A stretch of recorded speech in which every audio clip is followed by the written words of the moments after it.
Shakib agro থেকে মাছ নেওয়ার পরে মনে হচ্ছে যে বাণিজ্যিকভাবে তেলাপিয়া চাষ করা সম্ভব, কারণ ডিসি যে তেলাপিয়াগুলো আছে এগুলো তো আসলে অল্প সময়ে বাচ্চা দিয়ে পুকুর ভরাই ফেলে। আমরা যখন দেখতাম আমরা আরও মনে করতাম যে মনে হয় তেলাপিয়া একটা অবাঞ্ছিত মাছ, কিন্তু সাকিব এগ্রোর মাছ নিয়ে আমি এবার কালচার করার পরে বুঝছি যে তেলাপিয়া আমাদের কোনো অবাঞ্ছিত মাছ নয়, এটা আমাদের একটা সম্পদ। আমি চাইছিলাম অনেক দিন থেকে যে মাছ চাষটা দেখি যে মাছ চাষে কী আছে, তো পরবর্তীতে দেখছি যে আসলে বিভিন্ন প্রকার মাছ তো চাষ করলাম, একটু এসে তেলাপিয়া চাষটা করে দেখি যে তাতে কি আছে। তো পরবর্তীতে দেখলাম যে এসে তেলাপিয়া রেজাল্ট খুব ভালো এবং হারভেস্ট করে মনে হলো যে আমার অন্যান্য চাষের চাইতে এসে তেলাপিয়া চাষটাই বেটার। দিলীপ দাদা আছেন নাকি? হ্যাঁ ভাই আসেন, ভালো আছেন? এই তো দাদা আছি, ভালো আছেন আপনি? হ্যাঁ ভালো আছি ভাই, আপনারা ভালো আছেন? আছি আলহামদুলিল্লাহ। আপনাদের জন্যই তো অপেক্ষা করছিলাম। আচ্ছা তাই নাকি? হ্যাঁ হ্যাঁ, ওই যে সকালে বললাম যে আসবো, আপনি তো মাছ বিক্রি করে ফেললেন, আসতেই তো পারলাম না। আপনি নাকি 3 মাসে নার্সিং সহ এসে তেলাপিয়া 3 কেজি করে বিক্রি করছেন? হ্যাঁ, আমি তো নার্সিং সহ 3 কেজি মাছ বিক্রি করছি এসে তেলাপিয়া। আচ্ছা লাভ করছেন তো? হ্যাঁ অবশ্যই, আপনাদের দোয়ায় লাভ হয়েছে। যাক আলহামদুলিল্লাহ। তো এই যে অতি অল্প সময়ে এসে তেলাপিয়া 3 কেজি করে যে বাজারজাত করলেন এবং আপনি যে লবণাক্ত পানিতে এসে তেলাপিয়া চাষ করে একটা অকল্পনীয় ঘটনা সহজে ঘটাই দিলেন, সে বিষয়ে একটু কথা বলবো, সময় দেওয়া যেত? হ্যাঁ ভাই অবশ্যই সময় দাও। আচ্ছা দাদা ঠিক আছে, তাহলে আসেন একটু কথা বলি। আচ্ছা ঠিক আছে। আচ্ছা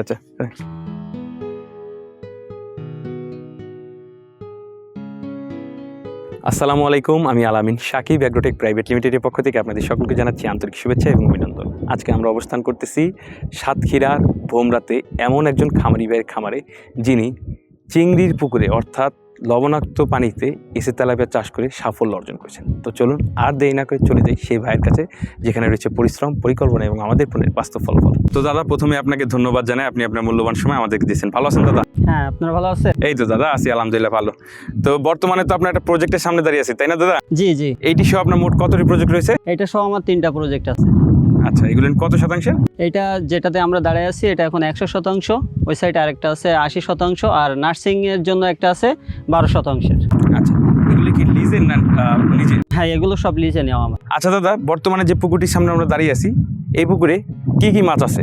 বর্তমান যে পুকুরটার সামনে আমরা দাঁড়িয়ে আছি এটাতে আছে এখন অলমেল গলদা আছে, সাথে আছে ভেনামি, আর কিছু সংখ্যক এসে তেলাপিয়া আছে।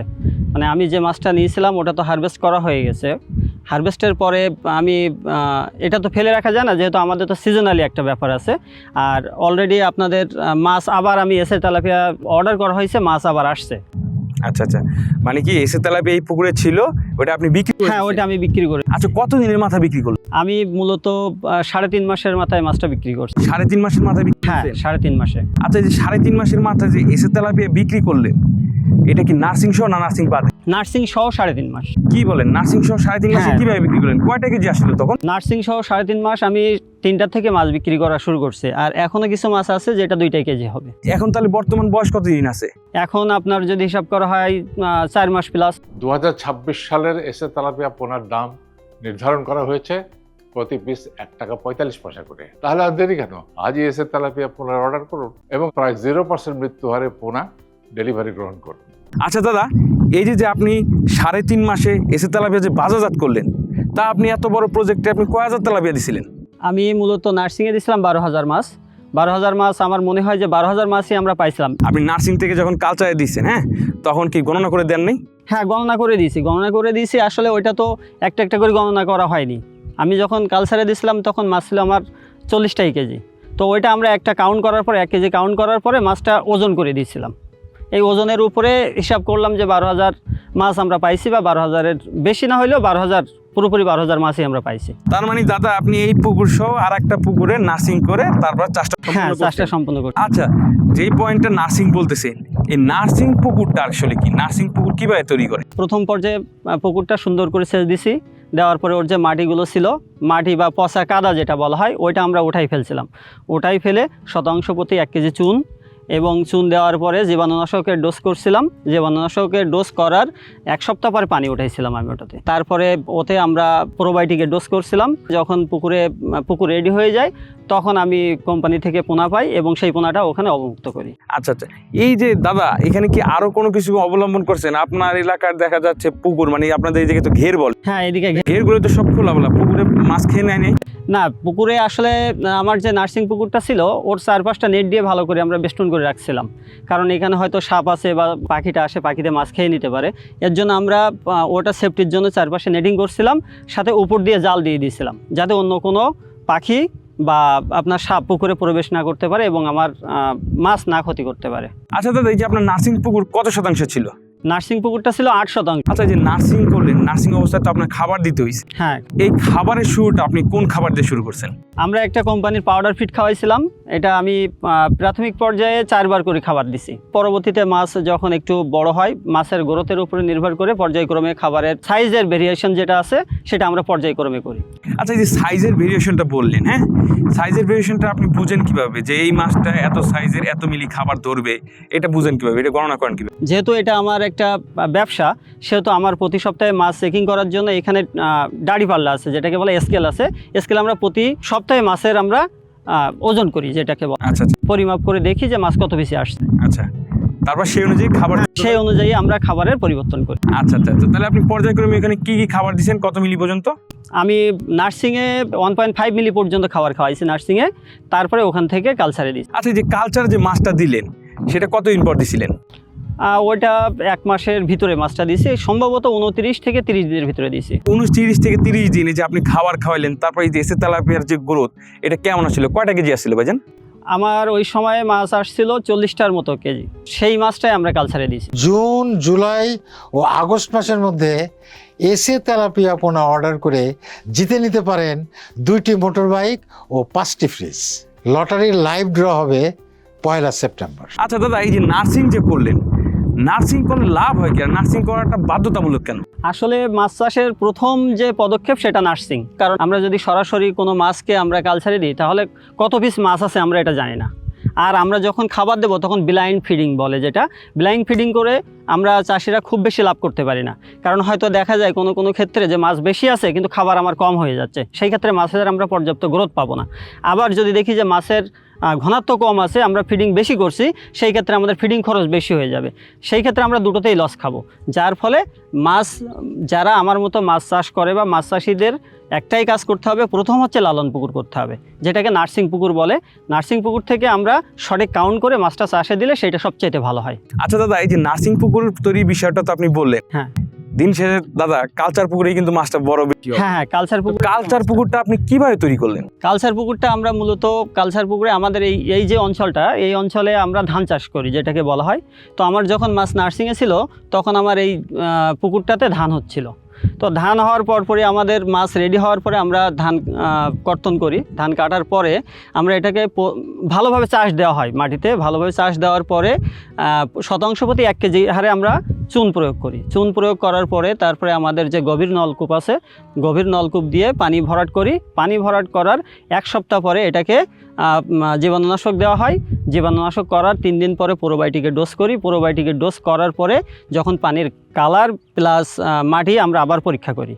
মাটি এবং পানি পরীক্ষা করে দেখি যে মাটি এবং পানি ঠিক আছে কিনা। যদি মাটি এবং পানি ঠিক থাকে তখনই মাছ দিই, আর ওইভাবেই আমরা এটাকে কালচার করছি।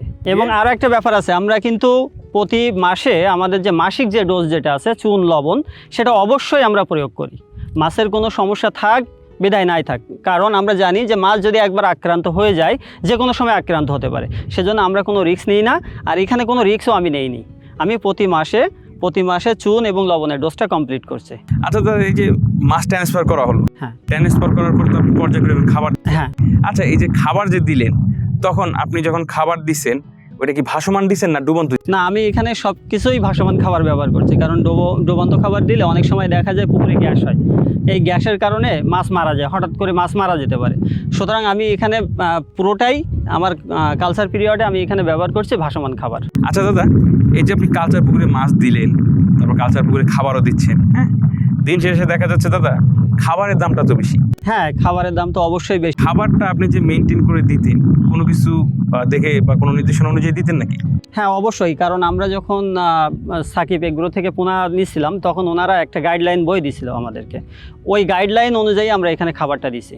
আর সবচেয়ে বড় কথা, ওনাদের কাছ থেকে আমরা যখন পোনা নিছি তখন ওদের মানে যতগুলো মাছ চাষের গাইডলাইন আছে ওনারা সবসময় আমাদের সার্ভিস দিচ্ছেন, সাথে সাথে গাইডলাইন দিয়ে দিচ্ছেন আমাদের যে কোন বয়সের মাছের কত মিলি খাবার দিতে হবে, কতটুকু খাবার দিতে হবে, সব কিছু ওনারা ওখান থেকে ঠিক করে দেন। এবং সবচাইতে বড় যে বিষয়টা, আমরা যদি তাদের কাছে কোনো প্রয়োজন ছাড়া আমরা যদি ফোন নাও দিই, তবে ওনারা রুটিন করে আমাদেরকে ফোন দেন যে দাদা আপনার মাছের কি খবর, বা আপনার যে মাছটা কালচারে ছিল সেটা এখন কি অবস্থা, কোনো সমস্যা হচ্ছে কি না, কোন ধরনের খাবার খাওয়াচ্ছেন বা এখন কতটুকু খাবার দিচ্ছেন। সর্বক্ষণ ওনাদের সাথে কাজ করার পর থেকে দেখছি যে ওনারা সবসময় আমরা না খবর নিলেও ওনারা আমাদেরকে খবর নেন। মাছ হয়তো আমার বা ইনভেস্ট আমি করছি, কিন্তু দায়িত্ব সব কিছু তাদের। আচ্ছা ওনারা সব কিছুই আমাদেরকে গাইড দিয়ে দেন যে দাদা আপনার কি অবস্থা, কি চলছে, বা মাছ এখন কি সাইজ আছে, বা মাছের কোনো সমস্যা আছে কি না। ওনাদের কাছ থেকে এই হেল্পটা আমরা খুব পাইছি, আর এখনও পেয়ে যাচ্ছি। আচ্ছা দাদা, এই যে আপনি মাছ কালচারে দিচ্ছেন, তাহলে এই পুকুরটাতে শতাংশে কতগুলো করে কালচারের মাছ পড়ছে? আমার এই পুকুরটাতে 120 পিস করে শতাংশ প্রতি মাছ পড়ছে এসে তেলাপিয়া। এসে তেলাপিয়া। আর সাথী ফসল হিসাবে আপনি কি দিচ্ছেন? সাথী ফসল হিসাবে দিয়েছিলাম কিছু বাংলা মাছ। পুকুরে অনেক সময় দেখা যায় যে তলায় যে আমাদের খাবারের উৎসৃষ্টতা থাকে, ওইটা সাথী ফসল হিসাবে যখন বাংলা মাছটা দেওয়া হয় তখন ওর ওই তলার যে খাবারটা আছে, তো ওই খাবারটা খাওয়ার জন্য এই সাথী ফসলটা দিছিলাম, যাতে ওই খাবারটা তলায় অবশিষ্ট না থাকে এবং পুকুরে গ্যাস না হয়। আচ্ছা আচ্ছা। আর সবচেয়ে বড় কথা যে কাতল মাছটা যেহেতু উপরের মাছ, অতিরিক্ত প্লাঙ্কটন হইলে ওই প্লাঙ্কটনটা খেয়ে ফেলে কাতল মাছে। কাতল প্লাস সিলভার, তো সিলভার আমার এখানে ছিল না, যেহেতু ওই সময় সিলভার পাইনি, তো আমার ছিল কয়েক পিস কাতল, সেই কাতলটাই দিছিলাম এখানে। আচ্ছা আচ্ছা আচ্ছা। এই বাংলা মাছের জন্য কি আপনার আলাদা কোনো খাবার দিতে? না, আমি বাংলা মাছের জন্য আলাদা কোনো খাবার দেইনি। আমার যা ছিল মানে ওই যে তেলাপিয়ার জন্য যে খাবারটা আমি দিছি, ওই তেলাপিয়ার খাবারে আমার বাংলা মাছটা হয়ে গেছে। আচ্ছা, অর্থাৎ তাহলে আপনার একটা এক্সট্রা। হ্যাঁ, একটা এক্সট্রা বেনিফিট আমাদের। আচ্ছা আচ্ছা আচ্ছা। আচ্ছা দাদা, এই যে এসে তেলাপিয়ার পাশাপাশি যে বাংলা মাছ দিচ্ছেন, সেক্ষেত্রে এসে তেলাপিয়ার গ্রোথ আসতে কোনো সমস্যা? না, গ্রোথে কোনো সমস্যা হয়নি, বরং আরো ভালোই হয়েছে। ভালো হয়েছে দেখি তো 3 মাস। হ্যাঁ, ভালো হয়েছে বলে আমি নার্সিং সহ 3 মাসে মাছটা বিক্রি করি। আচ্ছা আচ্ছা আচ্ছা দাদা, এই যে আপনি সাথী ফসল হিসাবে 3 পিসে যে কেজি মাছটা দিচ্ছেন, এটা কি আপনি এসে তেলাপিয়ার সাথে বিক্রি করতে পারছেন? হ্যাঁ, ওটা এসে তেলাপিয়ার সাথে বিক্রি হয়ে গেছে আমার। সব বিক্রি হয়েছে নাকি? সবগুলোই বিক্রি হয়েছে, হয়তো 2-1টা মাছ রয়ে গেছে যেটা হয়তো আমাদের জাল টানলে সেটা আসেনি, সেই মাছটাই রয়ে গেছে। আচ্ছা আচ্ছা আচ্ছা। আচ্ছা দাদা, এই যে আপনার পুকুরে কি কোনো প্রকারের ডিম বা বাচ্চার কোনো? না, আমার পুকুরে এসে তেলাপিয়া, আমরা জানি যে এসে তেলাপিয়া বাচ্চা দেয় না। ওনারা বলছিলেন যে আমাদের কাছ থেকে মাছ নিলে আমাদের মাছে বাচ্চা দিবে না, তো এখনো পর্যন্ত আমি ডিম বা বাচ্চা ওরকম কিছুই পাইনি। আর আশা করছি যে ওই মাছগুলো বাচ্চা বা ডিম দিবে না, কারণ মাছ দেখলে তো আমরা অনেক ক্ষেত্রে বুঝতে পারি যে এই মাছটা বাচ্চা দিবে বা ডিম দিবে কিনা। জুন, জুলাই ও আগস্ট মাসের মধ্যে এসে তেলাপিয়া পোনার অর্ডার করে জিতে নিন 2টি মোটর বাইক ও 5টি ফ্রিজ। লাইভ ড্র অনুষ্ঠিত হবে 1 সেপ্টেম্বর 2026। আচ্ছা দাদা, তাহলে এই যে নার্সিং করলেন, কালচারে খাবার দিলেন, তারপরে এই যে আপনি বললেন মাসিক পরিচর্যা হিসাবে আপনি চুন লবণ অন্যান্য বিষয় করেন, আচ্ছা সব কিছু দিলেন, কিন্তু এই দেখেন দাদা, সময় তো একরকম যায় না। দেখা যাচ্ছে অতিরিক্ত তাপমাত্রা বাড়ে, অতিরিক্ত বৃষ্টি হয়, আবার অনেক সময় দেখা যাচ্ছে আপনার লঘুচাপ বা নিম্নচাপ আমরা যেটা বলি, এরকম হয়। এই প্রতিকূল আবহাওয়ায় আপনি কী কাজ করেন বা কী পদক্ষেপ নিয়েছিলেন? আমরা মূলত যেহেতু আমাদের মাসিক পরিচর্যা থাকে, সেহেতু এখানে আমাদের রিস্কটা একটু কম থাকে। একটু কেন, আমার পুরোটাই রিস্ক ছিল না। তারপরেও আমরা যখন বৈরী আবহাওয়া দেখছি বা আবহাওয়া যখন মনে হয়েছে যে আবহাওয়া খারাপ, তখন ওনারা নিজে থেকে ফোন দিয়ে বলছে যে দাদা আজকে আবহাওয়া খারাপ, বা এখন কিন্তু এই সময় মাছ আপনার ভেসে যেতে পারে বা মাছের উপরে একটা ঝুঁকি তৈরি হতে পারে। ওনারা আমাদেরকে বলে দিয়েছেন এবং সেই অনুযায়ী ওনাদের গাইড অনুযায়ী আমরা কাজ করছি। মানে প্রতিকূল আবহাওয়া তৈরি হলে তারাই আবার তারাই আবার আবহাওয়ার উপরে ভিত্তি করে তারা আমাদেরকেই বলে দেয় যে দাদা আজকে কিন্তু এই সমস্যা হতে পারে, বা আবহাওয়া খুব খারাপ, এই সময় মাছ ভেসে যেতে পারে, এর জন্য আপনারা এই পদক্ষেপ নেন। আমরা সেই সময় সেই পদক্ষেপটা নিয়েছি। আচ্ছা আচ্ছা দাদা, বুঝতে পারলাম। আচ্ছা দাদা, আপনি একটু ঘনত্ব তো কমাই দিচ্ছেন, যেমন যেহেতু বড় বেশি যেটা এটা মূল চাষ, আপনি যেহেতু একটু ঘনত্ব কমাই দিচ্ছেন, যদি আমরা 250 পিস করে এসে তেলাপিয়া দিতাম, তাহলেও কি এসে তেলাপিয়া 4 মাসে 3 কেজি করা সম্ভব? হ্যাঁ, 4 মাসে অবশ্যই মাছ 3 কেজি করা সম্ভব। আচ্ছা দাদা, এই যে আপনি এসে তেলাপিয়া বিক্রি যে করলেন, আমরা তো বর্তমানে ভোমরাতে আছি, হ্যাঁ, তো বিক্রিটা আপনি কোথায় করছেন? আমরা বিক্রি করছি সাতক্ষীরাতে, সাতক্ষীরা সদরে। সাতক্ষীরা সদর। আচ্ছা, কেমন রেট পাইলেন? ওটা আমি 180 টাকা করে বিক্রি করছি এবং লাস্ট পর্যায়ে যে মাছগুলো ছিল 200 টাকা পর্যন্ত বিক্রি করছি। 200 টাকা? হ্যাঁ, 200 টাকা পর্যন্ত বিক্রি করছি। এখন এই যে বিক্রি করলেন, সেক্ষেত্রে উত্তোলন করে বাজারে নিতে কোনো প্রকার সমস্যা হয়েছে? না, কোনো প্রকার সমস্যা হয়নি। আমরা মাছগুলো পুকুর থেকে উত্তোলন করছি এবং সরাসরি আমাদের এখানে যে গাড়ি আছে, গাড়িতে মাছগুলো লোড করছে এবং আড়তে নিয়ে গেছে। আচ্ছা দাদা, এখন তো আপনার মাছ বিক্রি করলেন, তো বিক্রি করার ক্ষেত্রে আপনার এসে তেলাপিয়া দেখে কেউ কোনো মন্তব্য করে নাই? হ্যাঁ, অনেকে তো বলছে, যেহেতু আমার এলাকাতে আমি প্রথম এসে তেলাপিয়া চাষ করছি, অনেকে চাইছে যে আমি যেন পরবর্তী সময়ে এসে এই মাছগুলো অন্যকে দিতে পারি। তারা বলছে যে দাদা, যেহেতু আপনি এবার চাষ করছেন, আগামীতে আমাদের সাথে বলেন যে আপনার লাভ কেমন হয়েছে, বা অনেকে আমার কাছে মাছও চাইছে যে আপনার মাছ দেন। যেহেতু আমি মাছটা দেইনি, কারণ আমি কষ্ট করছি, আমি কষ্ট করে তো আসলে নার্সিং করা মাছ কাউকে দেওয়া যায় না, আচ্ছা সেহেতু আমি নার্সিং করে কাউকে মাছটা দেইনি। আচ্ছা আচ্ছা আচ্ছা দাদা, এই যে নার্সিং কমপ্লিট করে আপনি মাছ যে বিক্রি করছেন, মানুষের একটা আপনার মাছের প্রতি একটা আগ্রহ। হ্যাঁ, আগ্রহ মানে কি, প্রচুর আগ্রহ জন্মাইছে। আমার মনে হয় যে আমার আশপাশে যা অবস্থা, আগামী বছর প্রচুর পরিমাণ সবাই এসে তেলাপিয়া নিবে। আপনার এসে তেলাপিয়ার রেজাল্ট, হ্যাঁ, রিজাল্ট দেখে, প্লাস তারা চাইছে যে আমাদের আসলে সত্যি বলতে কি, একটা বাংলা মাছ 250 গ্রাম একটা মাছ ছাড়লে 1 কেজি হইতে 5 মাস সময় লেগে যায়। আর এসে তেলাপিয়া তো মাত্র অল্প দিনে হারভেস্ট করা যায়। আচ্ছা সুতরাং সবাই চাইছে যে এসে তেলাপিয়া চাষটাই আমরা করব। আচ্ছা আচ্ছা আচ্ছা দাদা, এখন আমরা একটু জানতে চাচ্ছি, এই যে মাছ চাষের সাথে আপনি কতদিন যাবত আছেন? আমি মাছ চাষের সাথে জড়িত আছি প্রায় 12 বছরের মতো। আপনি কি কি মাছ চাষ করছেন এই 12 বছরের মাছ চাষকালীন সময়ে? আমার এখানে মূলত এর আগে ছিল কার্প মাছ, আমরা কার্প মাছ চাষ করতাম। তারপরে কার্প মাছের সাথে আমাদের এখানে আছে গলদা, বাগদা, হরিণা, যেটা আপনারা জানেন যে সাতক্ষীরার সোনা বলা হয়, সাদা সোনা বলা হয়, সাথে তেলাপিয়া। এর আগে আমরা তেলাপিয়া চাষ করতাম না, এইভাবে আমরা বাণিজ্যিকভাবে কখনো তেলাপিয়া চাষ করিনি। তবে এই সাকিব এগ্রো থেকে মাছ নেওয়ার পরে মনে হচ্ছে যে বাণিজ্যিকভাবে তেলাপিয়া চাষ করা সম্ভব। কারণ দেশি যে তেলাপিয়াগুলো আছে, এগুলো তো আসলে অল্প সময়ে বাচ্চা দিয়ে পুকুর ভরাই ফেলে। আমরা যখন দেখতাম, আমরা আরও মনে করতাম যে মনে হয় তেলাপিয়া একটা অবাঞ্ছিত মাছ। কিন্তু সাকিব এগ্রোর মাছ নিয়ে আমি এবার কালচার করার পরে বুঝছি যে তেলাপিয়া আমাদের কোনো অবাঞ্ছিত মাছ নয়, এটা আমাদের একটা সম্পদ, দেশের একটা সম্পদ। আমরা যদি সেটা প্রপার ওয়েতে যদি চাষ করতে পারি, তাহলে সেটা সম্পদে পরিণত করা সম্ভব। আচ্ছা আচ্ছা, এই যে তেলাপিয়া চাষ যে করলেন, হ্যাঁ, এখন আপনি তো একজন চিংড়ি চাষি, মানে আপনাদের এদিকে তো লবণাক্ত পানি। হ্যাঁ, লবণ মানে আমাদের এই অঞ্চলটা লবণ আছে, প্লাস মিষ্টি পানিও আছে। আমরা চাইলে এটাতে লবণ ভরাতে পারি, আবার চাইলে মিষ্টি পানি দিয়ে কালচার শেষ করতে পারি। আচ্ছা, এই যে চিংড়ির বদলে আপনি যে এসে তেলাপিয়া করলেন, এটা কারণটা কি? আমি চাইছিলাম অনেক দিন থেকে যে মাছ চাষটা দেখি, যে মাছ চাষে কী আছে।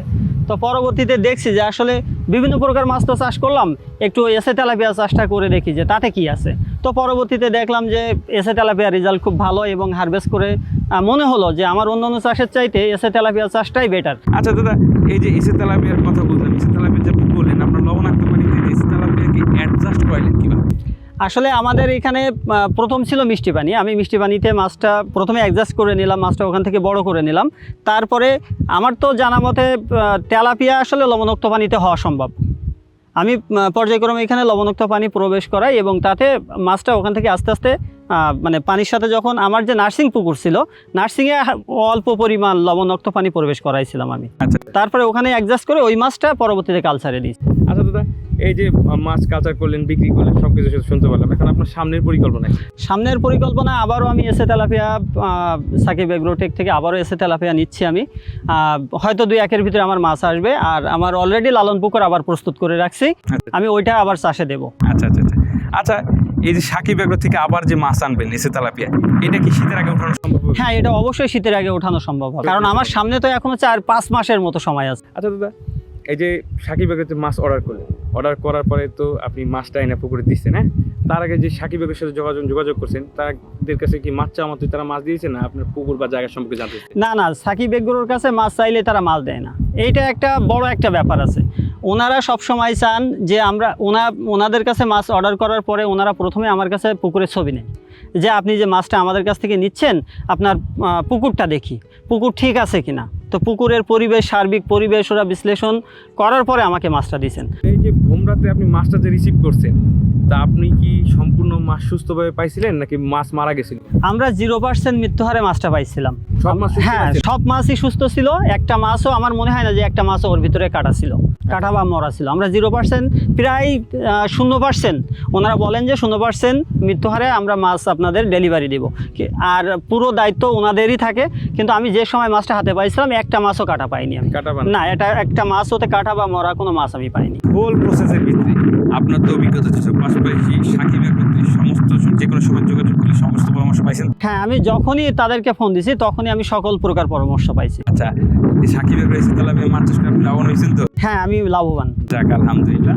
সর্বোত্তক সহযোগিতা বা পরামর্শে আপনি খুশি তো? আমি অবশ্যই খুশি, এবং আমি যতদিন মাছ চাষের সাথে যুক্ত আছি, আমি চাইবো তেলাপিয়া কালচার, বিশেষ করে যে মনোসেক্স কালচারে আমি সাকিবের সাথে থাকবো। আচ্ছা আচ্ছা আচ্ছা, ঠিক আছে ভাইজান, আপনার সাথে অনেকক্ষণ কথা বললাম, কথা বলে ভালো লাগলো। আপনার যে ভবিষ্যৎ পরিকল্পনা যে আবার নতুন করে এসে তেলাপিয়া আইনা চাষ করা, পাশাপাশি যে আপনি সিজনালি বিভিন্ন মাছ চাষ করেন, তো এটা খুবই আনন্দের বিষয় যে সবাই তো এই যে লবণাক্ত পানিতে তেলাপিয়া চাষ করতে পারে না, কিন্তু এই অসম্ভবকে আপনি সম্ভব করে দেখাইছেন। আসলে এসে তেলাপিয়া চাইলে সব পরিবেশেই টিকানো যায়। হ্যাঁ, এটা 100বার সত্য। এসে তেলাপিয়া চাইলে যে কোনো পরিবেশে দেখানো যায়। জি জি জি, অবশ্যই এটার জন্য একটা গাইডলাইন। এটা আচ্ছা আচ্ছা, তো দাদা আপনার সাথে অনেকক্ষণ কথা বলে ভালো লাগলো আর কি। তো আজকের মতো বিদায় নিই দাদা, ভালো থাকবেন। ওকে ভাই, ভালো থেকেন। আচ্ছা দাদা। তো সুপ্রিয় দর্শক মণ্ডলী, এতক্ষণ আপনারা শুনতে পাচ্ছিলেন লবণাক্ত পানিতে এসে তেলাপিয়া চাষ করে সাফল্য অর্জনকারী সেই দিলীপ ভাইয়ের গল্প কথা। এই দিলীপ ভাই কিন্তু এসে তেলাপিয়া বাগদার পুকুরে চাষ করে লাভবান হয়েছেন। এই আপনারাও যারা লবণাক্ত এলাকার লোক রয়েছেন, তারা আপনাদের লবণাক্ত পুকুরে চিংড়ির পাশাপাশি এসে তেলাপিয়া চাষ করে কিন্তু ভালো পরিমাণে অর্থ উপার্জন করতে পারেন। তাই আর না দেরি করে আজই এসে তেলাপিয়া চাষে যুক্ত হন। এখনই এসে তেলাপিয়া অর্ডার করতে নিচে দেওয়া স্ক্রিনের নাম্বারে যোগাযোগ করুন। তো আজকের মতো এই পর্যন্ত ভাইরা, আগামী কোনো এক ভিডিওতে কোনো এসে তেলাপিয়া চাষে সাফল্য অর্জিত খামারি ভাইয়ের গল্প নিয়ে আপনাদের সামনে হাজির হবো। ততক্ষণ সুস্থ থাকুন, ভালো থাকুন, আসসালামু আলাইকুম।